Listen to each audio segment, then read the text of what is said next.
بسم الله الرحمن الرحيم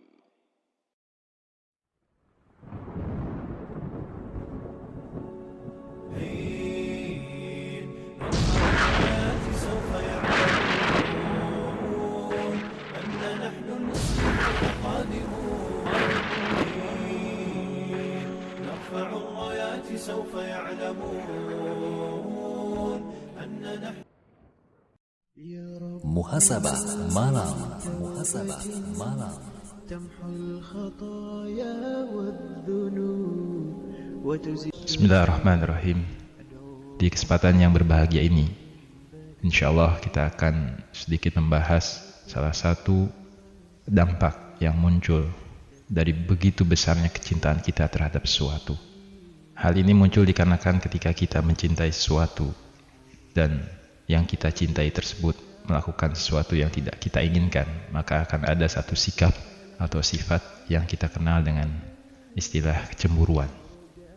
Ibnu Qayyim al-Zawjiyah menyebutkan dalam salah satu kitabnya atau bukunya tentang tanda dan bukti kecintaan seseorang, salah satunya adalah adanya sifat cemburu. Cemburu kepada orang yang dicintai itu adalah merupakan efek dari kecintaan kita padanya. Satu hal yang harus kita pahami bahwa ini adalah merupakan satu naluri tabiat yang memang ada dalam diri kita. Dan kita harus paham benar bahwa seandainya hal tersebut atau kecemburuan tadi tidak kita arahkan, tidak berjalan di atas garis syariah, dan kita biarkan begitu saja, bahkan mengikuti bisikan serta ajakan nafsu syaitaniyah, maka insya Allah hal itu akan merusak citra keimanan kita. Kita harus pandai mengontrolnya. Kita harus pandai membimbingnya dengan dasar keimanan yang murni dan juga ketakwaan, sehingga kecemburuan yang ada dalam diri kita terhadap sesuatu yang kita cintai itu akan membuahkan kebahagiaan dunia dan akhirat. Kecemburuan yang tidak tunduk pada nilai ketakwaan itu hanya akan mengantarkan seseorang kepada maksiatullah, bermaksiat pada Allah Subhanahu wa taala, akan menguruhkan hatinya, mengotorkan jiwanya, akan membelenggu rasa dan menekan jiwa, bahkan mungkin pada akhirnya akan melahirkan berbagai macam praduga yang hina, praduga yang kotor. Untuk itu masyarakat muslimin rahimanallahu wa yakum, kita harus mengetahui hakikat kecemburuan kita yang sebenarnya dan betapa agung karakter ataupun sifat ini yang seandainya kita menempatkannya pada posisi yang benar dan kita bisa mengontrolnya sebagaimana yang Allah Subhanahu wa taala kehendaki. Kenapa saya katakan demikian? Karena memang kecemburuan adalah merupakan salah satu sifat dari Allah Subhanahu wa taala. Kalau kita lihat, cemburu itu adalah rasa curiga atau ketidakrelaan seseorang apabila dia melihat orang yang dicintainya diganggu atau misalnya ada pihak ketiga yang mencampuri urusannya, atau dia melakukan sesuatu yang dia tidak inginkan, tidak dia kehendaki. Oleh karena itu, hal ini akan muncul karena adanya rasa kecintaan. Artinya tidak akan mungkin terjadi kecemburuan tanpa adanya dasar kecintaan. Semakin dalam cinta seseorang, maka semakin besar kecemburuannya. Nah, Allah Subhanahu wa taala mencintai hamba-hambanya. Allah begitu cemburu ketika melihat seorang hambanya melakukan sebuah kemaksiatan, ketika melihat hambanya menyelisihi perintahnya, atau bahkan justru melanggar larangan-larangan yang telah Allah Subhanahu wa taala tetapkan padanya. Oleh karena itu Rasulullah SAW bersabda, la syai'a aghyaru minallah. Tiada sesuatu pun yang lebih cemburu daripada Allah Subhanahu wa taala. Atau dalam hadis yang lain dikatakan, ma min ahadin aghyaru minallah wa min ajali dzalika haramal fawahisha liqaulihi. Tidak ada seorang pun yang lebih cemburu dari Allah Subhanahu wa taala. Sehingga dikarenakan hal tersebut Allah mengharamkan al-fawahish, berbagai macam fahisyah, keburukan atau kejelekan. Juga dalam hadis yang lain disebutkan Allah Subhanahu wa taala yang menjadi salah satu sifatnya adalah innallaha yughar Wa ghiratullahi ayyatiyal mu'minu man haramallah. Sesungguhnya Allah Subhanahu wa taala sangat-sangat cemburu. Ya, dan Allah lebih cemburu jika ada seorang mukmin yang melakukan keharaman. Allah Subhanahu wa taala akan cemburu jika ada seorang di antara kita melakukan sesuatu yang dilarang olehnya. Allah akan cemburu kepada orang yang menyembah kepada selain Allah. Ini adalah merupakan sifat mulia dan juga sikap terpuji bila seandainya hal itu dibangun di atas tatanan keimanan dan ketaatan pada Allah Subhanahu wa taala. Tapi kalau seandainya dia mengikuti nafsu syaitania, bisikan-bisikan syaitan, ini sangat berbahaya justru. Akan menjerumuskan seseorang kepada jurang kebinasaan. Dari sini masyarakat muslimin rahimanallah wa yakum, kita bisa melihat bagaimana bentuk dan macam kecemburuan. Paling tidak kita bisa melihat ada dua macam bentuk kecemburuan. Kecemburuan yang terpuji, yaitu kecemburuan yang memang di atas garis-garis Al-Quran dan Sunnah Rasulullah SAW pada tempatnya sesuai dengan sunnatullah. Dan hal ini bisa terjadi misalnya cemburu karena pelanggaran terhadap larangan Allah SWT. Seperti halnya hadis yang diriwayatkan oleh Aisyah bahwa Rasulullah SAW bersabda, wa man taqama Rasulullah SAW li nafsihi illa an tantahaka haramatillahi fayantakimu lillahi bih. Sungguhnya Nabi tidak pernah dendam terhadap dirinya kecuali jika cenderung pada hal yang diharamkan Allah Subhanahu wa taala dan Allah dendam pula terhadapnya. Jadi kalau terhadap dirinya tidak mengapa, tapi kalau seandainya ada orang yang melanggar kehormatan Allah Subhanahu wa taala, maka Rasulullah SAW akan cemburu. Oleh karena itu Ibnu Qayyim mengatakan Islam akan tegak sempurna di atas dasar cemburu terhadap kemungkaran. Lalu yang kedua misalnya cemburu terhadap harga diri. Orang yang beriman akan cemburu dan marah ketika harga diri dan martabatnya dilecehkan oleh orang lain. Ketika melihat martabat keluarganya dijatuhkan oleh orang lain. Dan barang siapa yang tidak demikian, maka justru balasannya adalah haram baginya untuk masuk ke dalam jannah. Rasulullah SAW menyebutkan salasatun la yadkhulunal jannah al-aqu liwalidayhi wad-dayyus. Apa itu dayus? Kata Rasulullah SAW, wa huwa alladhi la yugharu ala irdihi wa yardal fahishata fi ahlihi wa rajulah. Yang terakhir, 3 golongan yang tidak akan masuk ke dalam jannah: orang yang durhaka pada kedua orang tuanya, lalu dayus, yaitu orang yang tidak cemburu jika keluarganya berbuat serong, dan orang yang tidak cemburu saat harga dirinya dilecehkan oleh orang lain. Ini termasuk kategori cemburu yang terpuji. Berikutnya adalah cemburu yang tercela. Cemburu yang sia-sia, bersifat individual, di luar garis syar'i yang tidak ada kaitannya dengan keimanan dan ketakwaan. Cemburu buta seorang suami kepada istrinya, atau misalnya cemburu buta seorang istri kepada suaminya. Dan kita harus sadari benar, hal ini adalah terjadi dan muncul dan ada pada diri kita masing-masing, baik pada diri seorang suami ataupun pada diri seorang istri. Satu ilustrasi yang begitu indah terjadi pada fragmen atau bingkai kehidupan Rasulullah SAW. Ketika Aisyah radhiyallahu anha, beliau berkata, apa yang kau lakukan terhadap wanita tua yang merah kedua sudut mulutnya? Padahal Allah telah memberi ganti yang lebih baik darinya kepadamu. Kalimat yang sangat melecehkan keluar dari seorang Aisyah radhiyallahu anha ketika beliau cemburu pada siapa? Khadijah radhiyallahu anha. Rupanya Aisyah cemburu. Dan anehnya kecemburuan itu muncul pada Khadijah radhiyallahu anha yang merupakan istri pertama Rasulullah SAW, yang telah lama meninggal. Sudah meninggal lama tapi masih dicemburui oleh siapa? Aisyah radhiyallahu anha. Begitulah masyarakat muslimin rahimanallah wa iyyakum, memang rasa cemburu Aisyah kepada Khadijah melebihi rasa cemburunya kepada wanita lain. Sampai beliau juga dengan terang-terangan mengatakan, saya tidak pernah merasa cemburu terhadap wanita yang lain melebihi kecemburuanku kepada Khadijah binti Khuwailid. Karena Rasulullah SAW sering sekali menyebut namanya.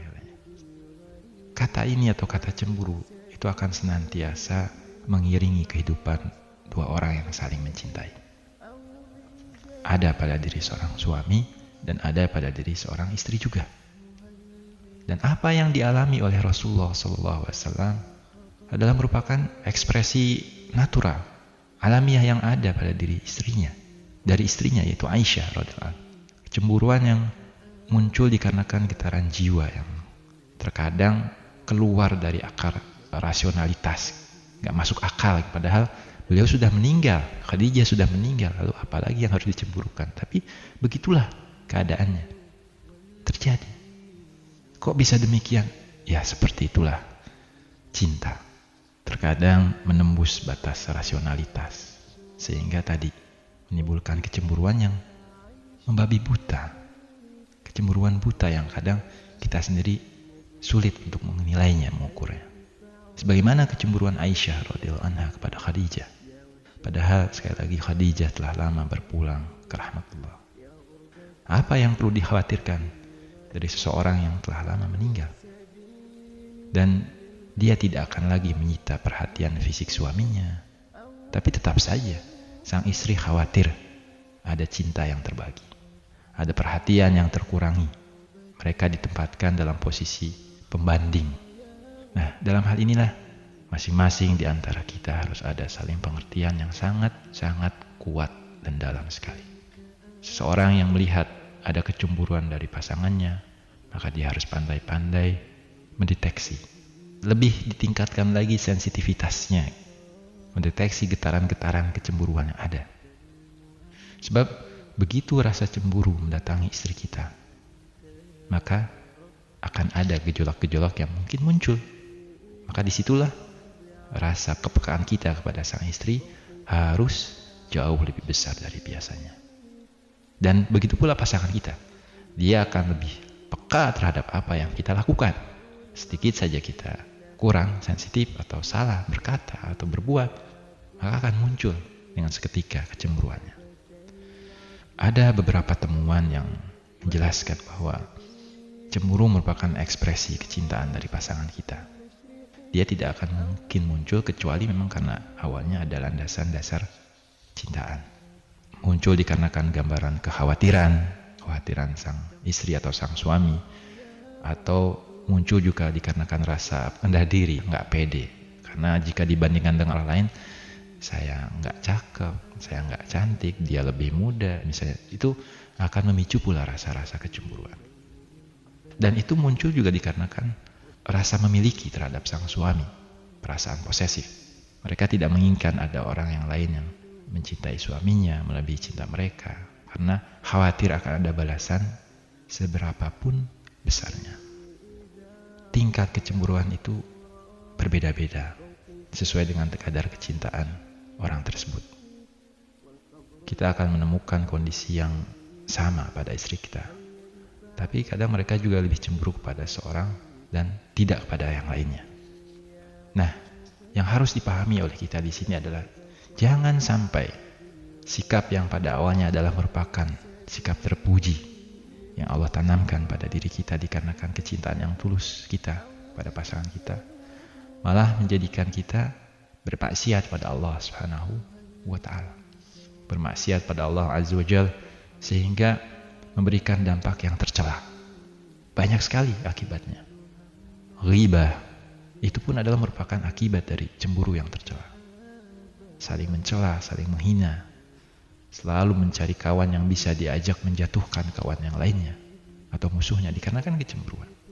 Lalu misalnya menjerumuskan orang lain dan tidak menjaga nama baiknya. Itu pun merupakan dampak yang muncul dikarenakan kecemburuan yang membabi buta, menimbulkan kebencian, timbul rasa iri dan dengki. Ini adalah efek-efek yang sangat berbahaya sekali. Nah, ini harus kita pahami benar-benar, harus kita jaga agar jangan sampai kecemburuan kita itu malah mengakibatkan dampak yang buruk. Apa yang harus kita pahami? Boleh jadi mungkin yang pertama adalah karena lemah iman dan lupa mengingat Allah Subhanahu wa Ta'ala. Lupa bahwa Allah mengawasi kita.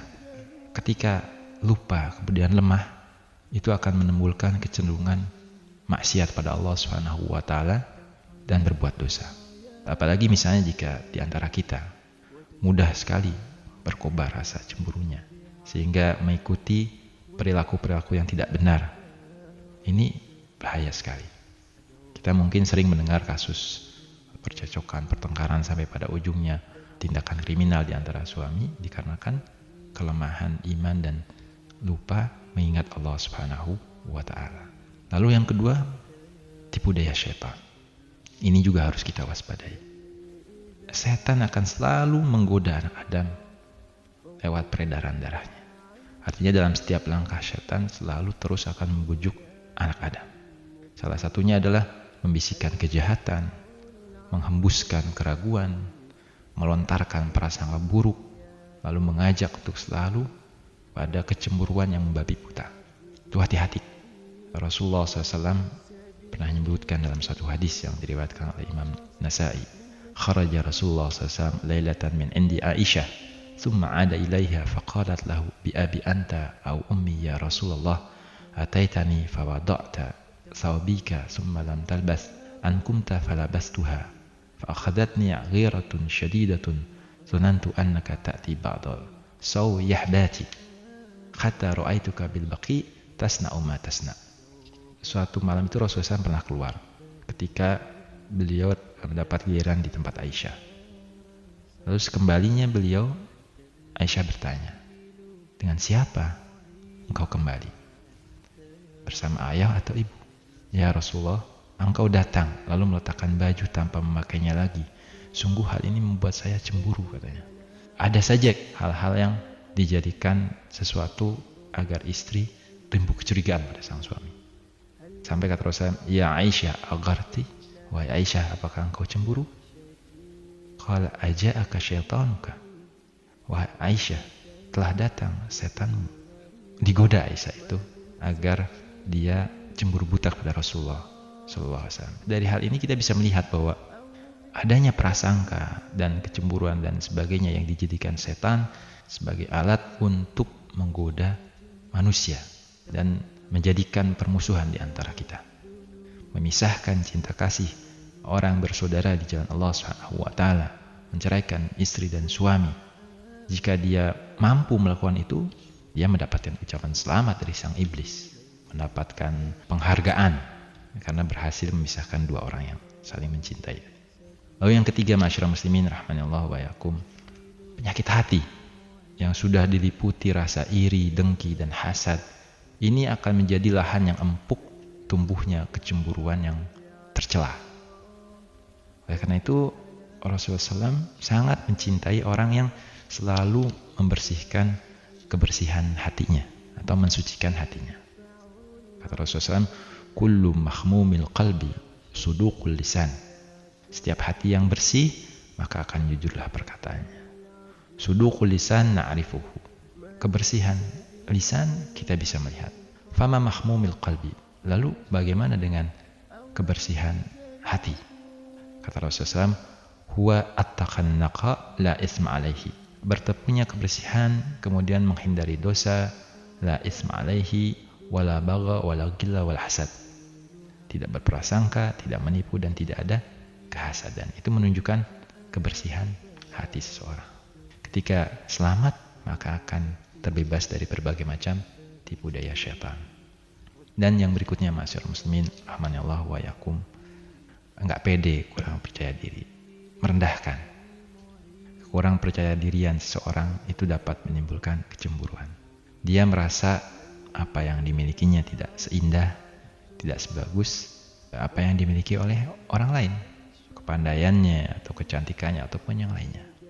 Ya, jika seseorang, sang istri misalnya, tidak merasa cantik atau suami enggak pede, ini juga sama, bisa mengundang kecemburuan. Dan ini pernah terjadi. Aisyah radhiyallahu anha menyebutkan, lamma tazawwaja Rasulullah SAW Ummu Salamah haznan syadidan lamma dzakaru lana min jamaliha. Ketika Rasulullah menikah dengan Ummu Salamah, hazantu haznan syadidan, aku sedih sekali karena mendengar cerita kebanyakan orang katanya dia begitu cantik. Itu menimbulkan kecemburuan tersendiri dalam diri Aisyah radhiyallahu anha.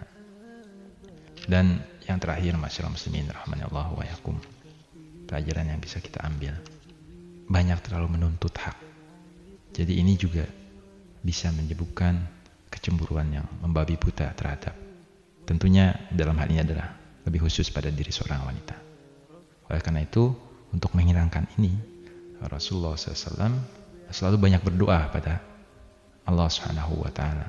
Allahumma hadza qasami fima amlik wa la talmini fima la amlik.